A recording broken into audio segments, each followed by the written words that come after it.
Oke, ini dia penjelasan tentang, ya, ini dia struktur dan fungsi sistem reproduksi manusia. Ini adalah alat reproduksi laki-laki dan alat reproduksi perempuan. Di alat reproduksi laki-laki, tadi Pak Fajar sudah bilang ada yang namanya uh,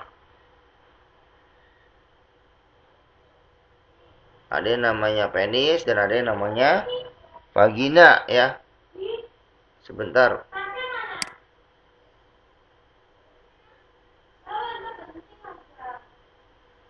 Nah, ini dia. Jadi di sini ada struktur dan fungsi sistem reproduksi manusia. Sebentar, saya tampilkan dulu. Nah, ini dia. Ini ada kelamin laki-laki dan kelamin perempuan. Yang kita bahas adalah ini, organ reproduksi laki-laki. Nah, laki-laki ini memiliki kelamin namanya penis. Penis adalah alat kelamin laki-laki. Sedangkan di sini ada namanya organ yang paling penting namanya testis. Nah, apa itu testis? Nah, ini testis adalah, kita kenal testis itu artinya tempat memproduksi sel sperma. Tempat memproduksi sel sperma. Namanya testis.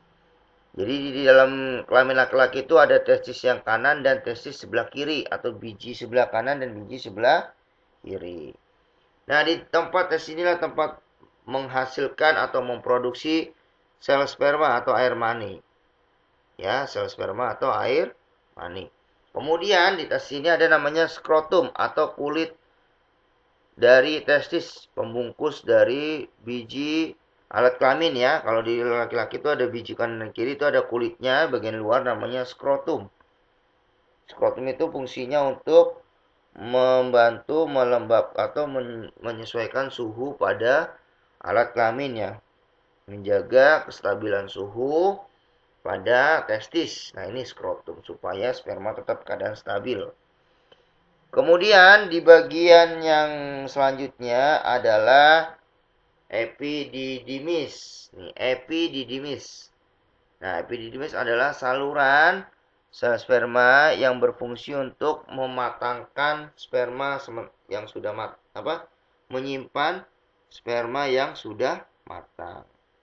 Namanya epididymis. Dari epididymis dia akan menuju ke saluran sel sperma. Namanya ductus deferens atau vas deferens.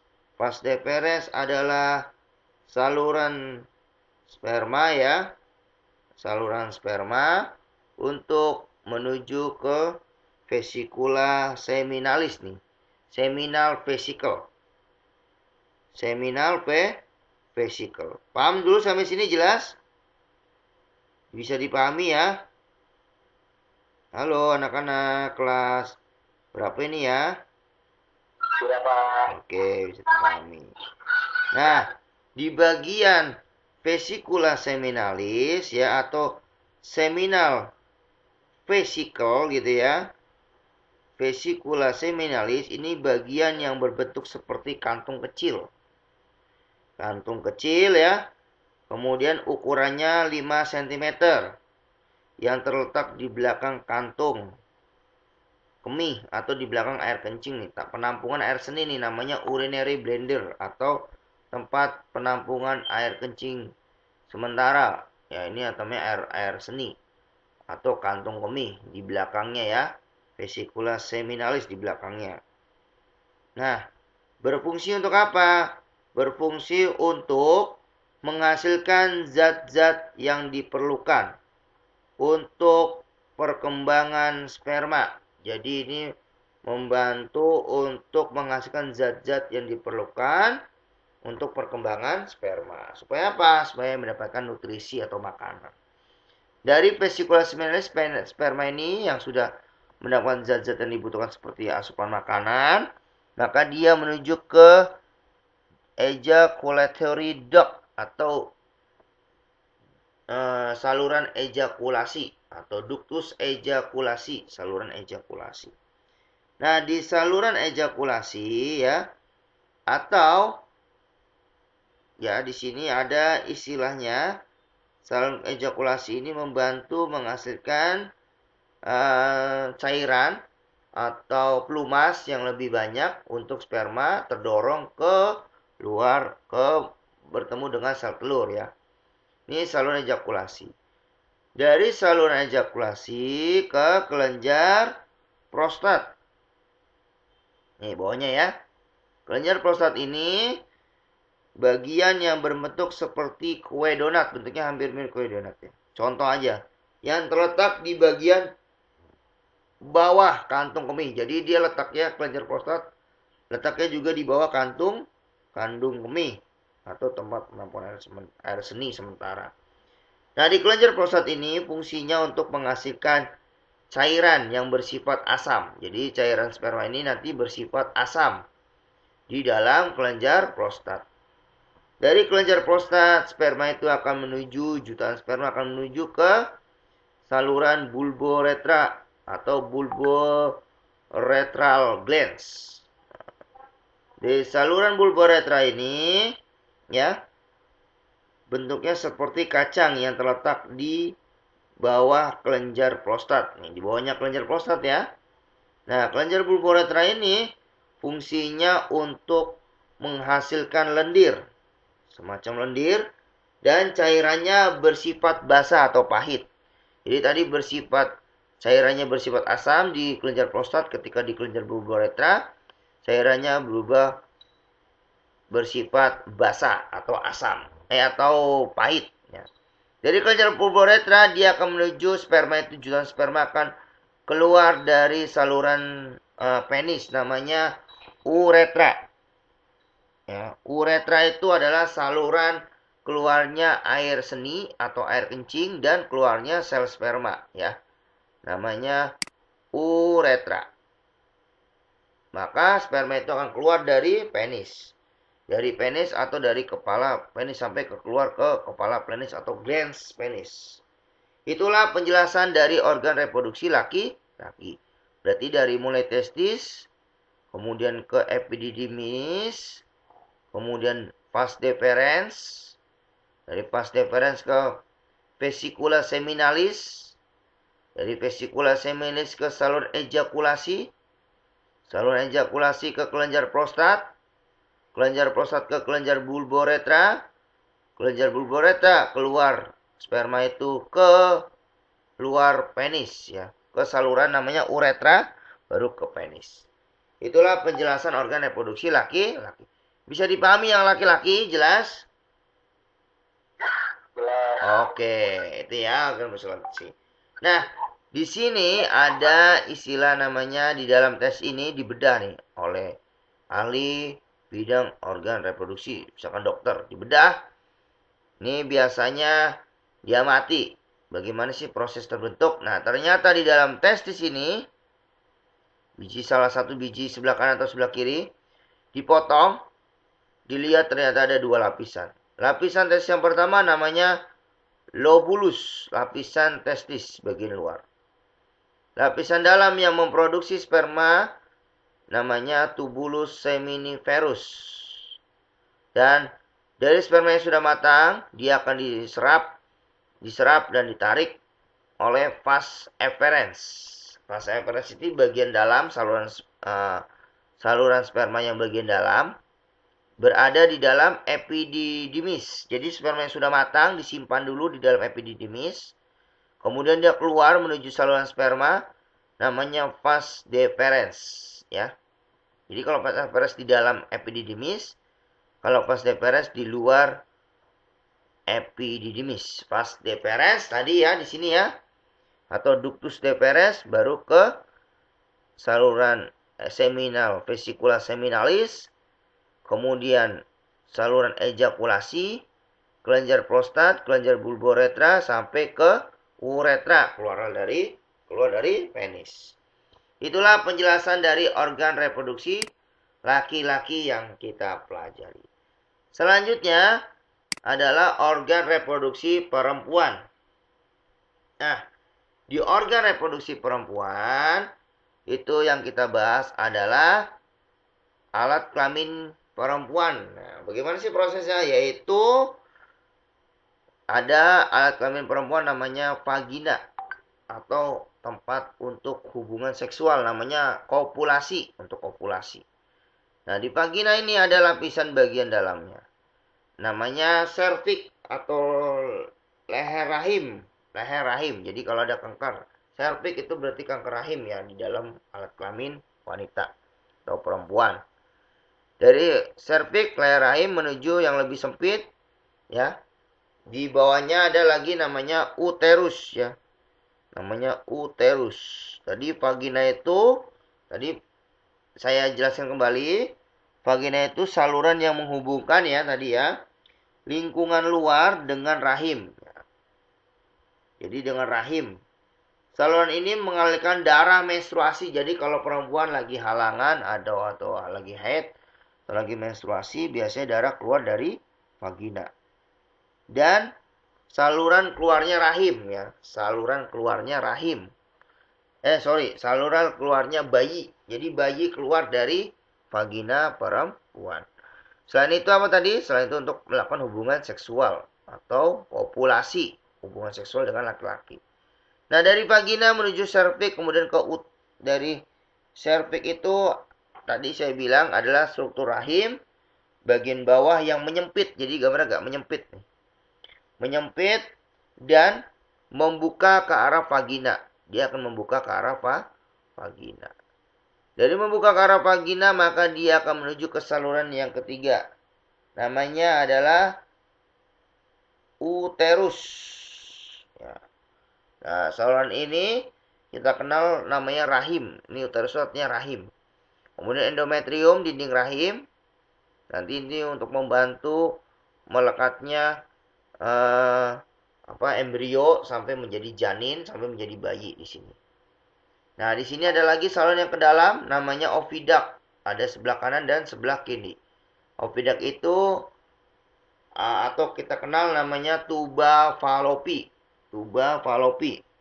Oviduct atau tuba Fallopi ini berfungsi untuk membawa sel telur yang sudah matang, ya, yang sudah saluran sel telur ya. Oviduct ini saluran sel telur yang sudah bertemu dengan sel sperma ketika dia berfertilisasi atau peleburan. Nanti saya jelaskan prosesnya bagaimana. Masuk ke dalam lagi namanya ada fimbre sebelah kanan dan kiri. Fimbre ini ya, fimbre adalah benang-benang sel telur yang ketika sel telur sudah matang, maka benang-benang fimbre ini akan menarik sel telur yang sudah matang keluar menuju tuba Fallopi atau oviduct. Nah, ada lagi namanya infundibulum. Adalah struktur berjumbai dan merupakan pangkal dari tuba Fallopi atau ujung dari tuba Fallopi atau oviduct. Pangkalnya di sini di ujung ya. Nah, baru yang terakhir adalah ovarium.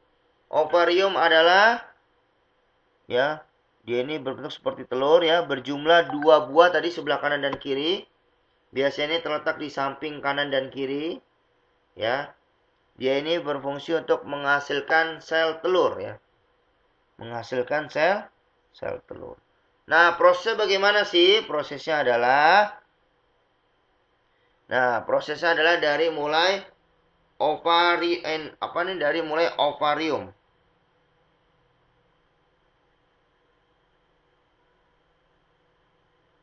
Ovarium.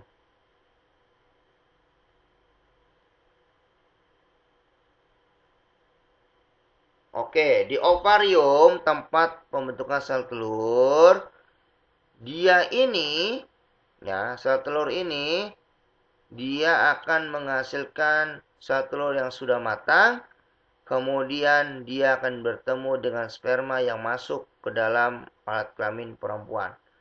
Setelah masuk, dia akan bertemu sel telur ini ditarik oleh benang-benang fimbre dan dia menuju ke oviduct. Oviduct itu tuba Fallopi. Saluran sel telur yang sudah matang bertemu dengan sel sperma ya. Saling bertemu, dari jutaan sperma hanya satu sperma yang masuk ke dalam sel telur. Dia akan melakukan fertilisasi sampai 2 minggu, 4 minggu, sampai 9 bulan di endometrium, di dinding rahim. Ketika berkembang selama 9 bulan lamanya, maka dia akan melahirkan menjadi bayi. Kepalanya keluar dulu dari bibir vagina. Ya, dari mulut, dari alat kelamin perempuan. Inilah proses organ reproduksi perempuan yang terjadi di dalam tubuh manusia. Jadi kita perlu bersyukur atas segala pengorbanan seorang ibu. Paham ya semuanya ya? Jelas? Sampai sini ya? Oke, kita lanjut ke proses yang berlangsung di dalam organ reproduksi laki-laki dan perempuan. Nah, prosesnya ada yang laki-laki kita kenal namanya spermatogenesis. Spermatogenesis adalah proses pembentukan sel kelamin jantan. Ya, sel kelamin jantan ya. Proses terbentuknya proses terbentuknya sel sperma namanya spermatogenesis. Jadi sperma itu terbentuk di dalam tesis, prosesnya seperti ini. Yang pertama adalah spermatogonium. Spermatogonium akan si kromatid yang memisahkan diri ini akan berpasangan membentuk kromosom homolog yang kita kenal namanya spermatosit primer. Melalui pembelahan meiosis 1. Ingat, di pembelahan meiosis 1 ada 4. Yaitu dari tahap profase 1, metafase 1, anafase 1, telofase 1. Nah, dari pembelahan meiosis ini membelah menjadi 2 di tahap telofase 1. Membelah 2 sel anakan membentuk namanya spermatosit sekunder. Di spermatosit sekunder membentuk pembelahan meiosis 2. Berarti terjadi profase 2, metafase 2, anafase 2, dan telofase 2. Membentuk 4 sel anakan. Ya, 2 menjadi 4. 1, 2, 3, 4. Dari 4 sel anakan ini dia kenal namanya spermatid. Spermatid ini akan berdiferensiasi, sudah memiliki fungsi yang khusus. Dia akan membentuk kepala sperma, ya, dia akan membentuk spermatozoa yang sudah matang, ada kepala dan ekornya. Kepala sperma kita sebut namanya akrosom ya. Ekornya namanya flagella. Nah, yang masuk ke dalam sel telur dari jutaan sperma, ribuan jutaan yang tidak terhitung, dia berebut masuk ke dalam satu sel telur. Yang masuk hanya kepala sperma saja, ya, akrosom saja.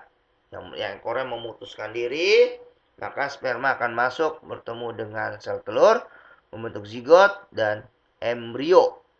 Ya, zigot menjadi embrio, embrio menjadi janin. Inilah spermatozoa. Ada 4 ya. Ribuan sperma. Ini hanya contoh satu sel sperma. Ya, itu paham sampai sini jelas ya? Tentang proses terbentuknya organ reproduksi laki-laki, yaitu proses terjadinya pembentukan sel sperma, yaitu kita kenal namanya spermatogenesis. Yang keempat, nah ini selanjutnya adalah oogenesis. Oogenesis ini proses pembentukan sel telur atau ovum. Ini terjadi di dalam ovarium. Ingat ya, terjadi di dalam ovarium. Oogenesis ini dimulai dari oogonium, satu sel oogonium yang berada di ovarium. Membentuk yang namanya kromatid tadi berpasangan membentuk oosit primer. Dari oosit primer dia membelah melalui pembelahan meiosis 1 dimulai dari profase 1, metafase 1, anafase 1, dan telofase 1. Dari sini dia akan membentuk oosit sekunder. Ada 2. Oosit primer ada 2 dan bentuknya ada oosit sekunder dan badan kutub primer. Dari oosit sekunder dia akan membentuk pembelahan meiosis 2 yang kita kenal terjadi ovulasi. Pembelahan meiosis 2 ini terjadi melalui profase 2, metafase 2, anafase 2, dan telofase 2.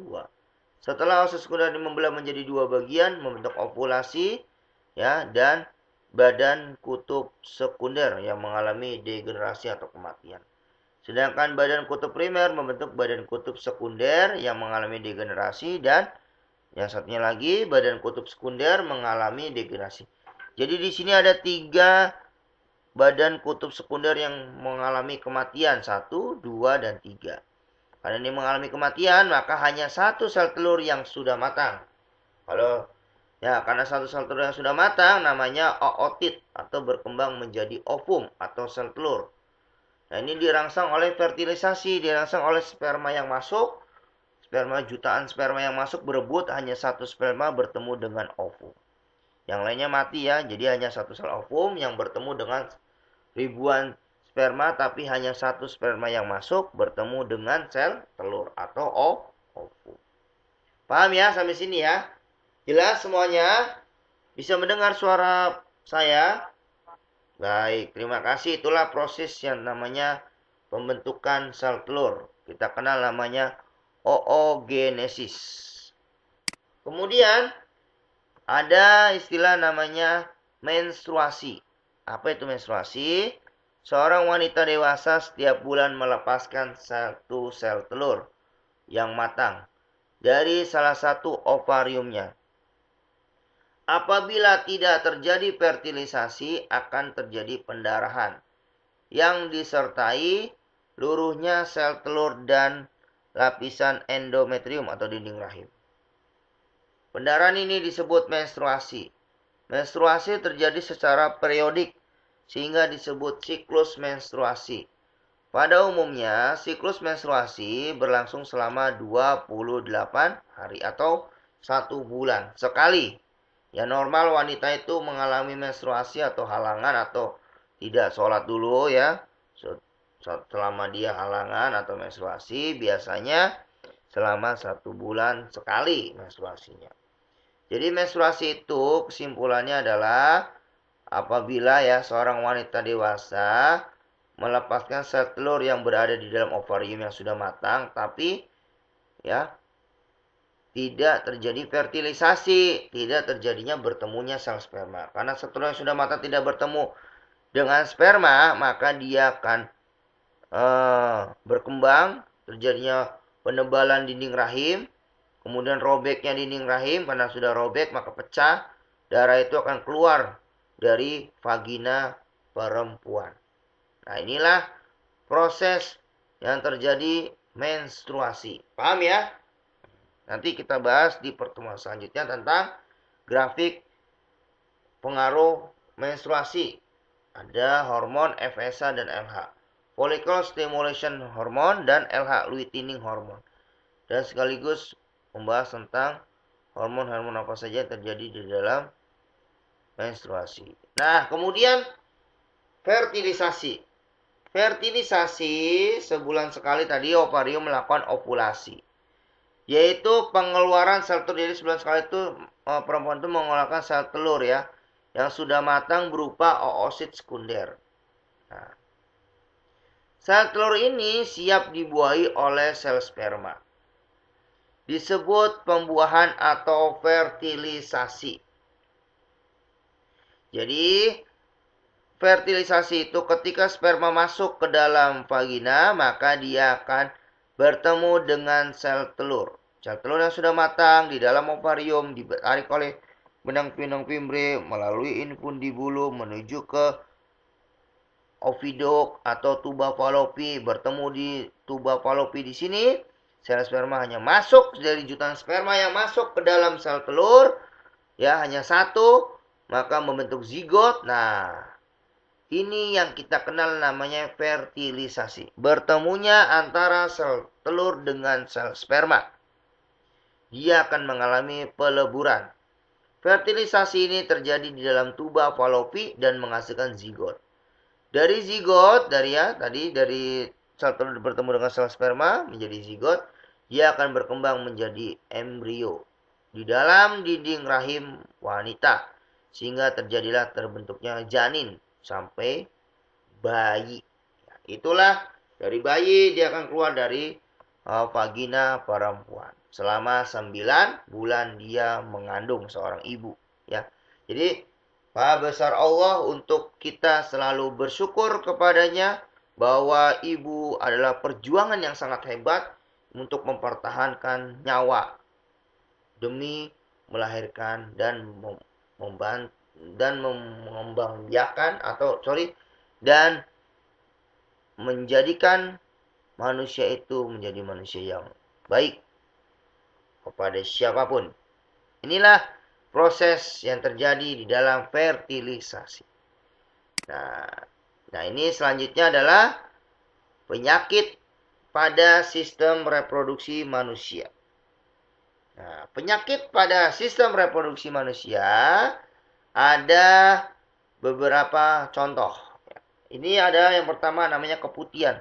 Keputihan biasa terjadi pada alat kelamin perempuan saja, yang laki-laki tidak ya. Penyakit keputihan ini ditandai dengan keluarnya cairan kental berwarna putih dari alat kelamin. Disebabkan oleh infeksi jamur namanya Chlamydia trachomatis, Candida albicans, bakteri Gardnerella vaginalis, dan Trichomonas vaginalis. Nah, ini jamur dan bakteri ini yang merugikan kelamin wanita. Keluarnya cairan kental berwarna putih. Nah, ini sangat berbahaya karena lembab ya. Pencegahannya dengan cara menjaga kelembapan alat kelamin wanita. Jadi wanita kalau sudah membersihkan alat kelaminnya, dibersihkan sebersih-bersihnya sampai kering, jangan sampai lembab. Ya. Yang kedua, namanya gonore atau kencing nanah. Penyakit yang ditandai dengan keluarnya nanah dari saluran kencing, sehingga terasa sakit saat buang air kecil. Ini biasanya laki-laki ya. Kalau kencing suka susah dan bahkan keluar kencing nanah, bukan air seni, bukan air kencing, tapi kencing nanah. Seram. Disebabkan oleh infeksi. Terinfeksi nih bakteri. Nama bakterinya Neisseria gonorrhoeae. Pencegahannya dengan cara menghindari kontak seksual dengan penderitanya.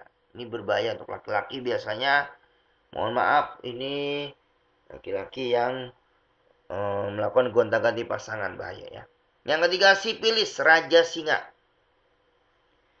Penyakit yang ditandai dengan timbulnya luka pada alat kelamin rektum atau tempat keluarnya feses atau kotoran manusia, namanya rektum, atau tempat penampungan kotoran manusia, namanya feses ya.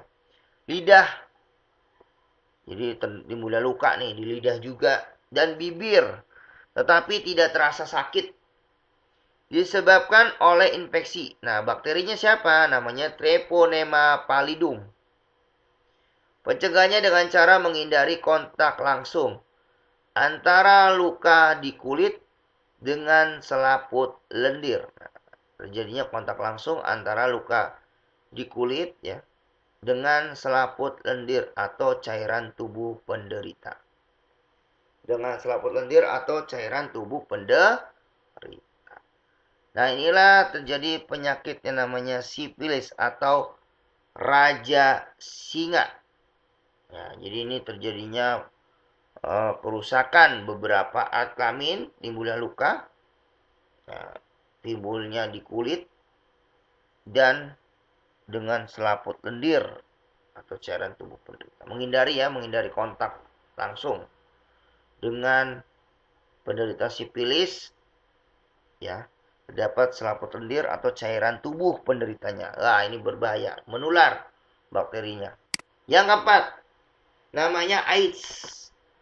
Mungkin tidak asing lagi, penyakit yang merusak sistem kekebalan tubuh penderita, biasanya perempuan ya. Disebabkan oleh virus. Nama virusnya namanya HIV, Human Immunodeficiency Virus. Pencegahannya dengan tidak menggunakan jarum suntik secara bersamaan dan menghindari kontak seksual dengan penderitanya. Jadi ini penyakit ini biasanya gonta-ganti jarum suntik, ya biasanya menggunakan suntik untuk dia berobat dan menghindari kontak seksual dengan penderita. Ini berbahaya ya, perempuan-perempuan yang penyakit HIV sampai sekarang penyakitnya obatnya belum 100% ada, dan bahkan sudah beberapa juga sudah ada. Ini bahkan berbahaya sekali perempuan-perempuan yang mohon maaf Pekerja malam ya, ini bahaya. Kemudian yang kelima namanya herpes genitalis. Penyakit yang ditandai dengan timbulnya bintil-bintil berisi cairan di alat kelamin. Jadi ada bintil-bintil nih di alat kelamin laki-laki, biasanya herpes atau perempuan. Di dubur, cairannya ini bintil-bintil merah ya, dubur atau mulut. Dan terasa sakit sekali, perih. Kalau dipecah, bintil-bintil cairan itu pecah, dia akan menyebar, langsung menyebar lagi. Disebabkan oleh virus. Virusnya namanya herpes simplex tipe 2. Pencegahannya dengan menghindari kontak seksual dengan penderitanya. Jadi berbahaya menghindari dari kontak seksual dengan penderitanya. Yang keenam namanya prostatitis. Penyakit yang ditandai dengan adanya inflamasi pada kelenjar prostat. Disebabkan oleh, jadi dia terjadi inflamasi pada kelenjar prostat. Disebabkan oleh infeksi bakteri namanya Escherichia coli atau non-bakteri. Pencegahannya dengan cara mengurangi aktivitas yang menyebabkan iritasi pada kelenjar prostat, seperti duduk dalam waktu yang terlalu lama. Jadi kita nggak boleh duduk terlalu lama.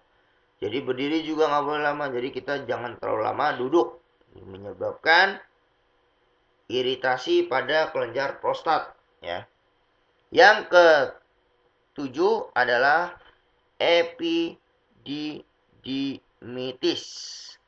Penyakit yang ditandai dengan peradangan pada epididymis. Jadi di epididymis ini kurangnya cairan atau terjadi kekeringan pada epididymis atau cairan sperma yang di dalam epididymitis. Epididymis disebabkan oleh iritasi zat kimia, komplikasi prostatektomi, ya, bakteri coliform, dan infeksi klamidial. Jadi berbahaya sekali. Iritasi zat kimia, komplikasi prostatektomi, bakteri coliform, dan infeksi klamidial. Pencegahannya dengan cara menghindari gonta-ganti pasangan seksual.